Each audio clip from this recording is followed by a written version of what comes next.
মনে বড় শখ, আমি মদিনায় যাব।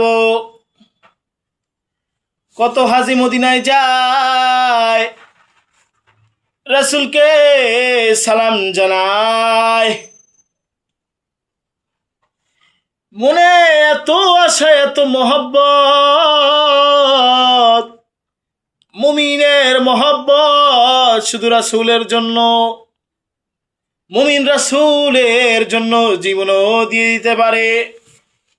এর একমাত্র কারণ হইল, যখন রাসূলকে জিজ্ঞাসা করা হইল, ও আখিরি জামানার পয়গম্বর, রহমাতুল আলামিন, সাইয়্যিদুল মুরসালিন, খাতামুন নবিয়্যিন, আপনাকে তো আল্লাহ তাআলা আরশে আজিমে নিয়ে যাওয়ার জন্য বলেছেন।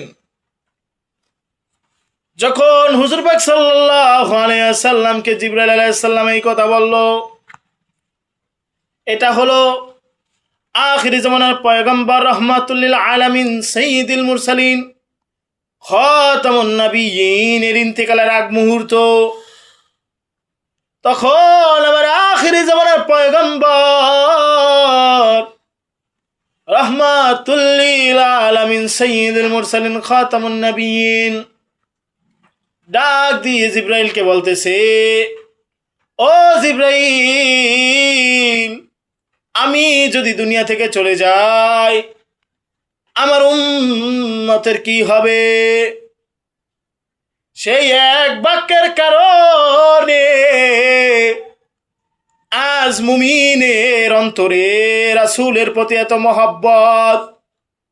ও ভাই, নামাজ পড়ি, সালাত আদায় করি, এমনি এমনি আসে নাই। রাসূলের রক্তের বিনিময় আমরা এই সালাত পেয়েছি। রাসূলের ত্যাগের বিনিময়ে আমরা সালাত পেয়েছি। তাই ভাই, দুনিয়া যেদিকে যাক না কেন, যে অবস্থায় থাকুক না কেন, 5 ওয়াক্ত নামাজের 1 ওয়াক্ত নামাজও কখনো কাজা করব না, ইনশাআল্লাহ।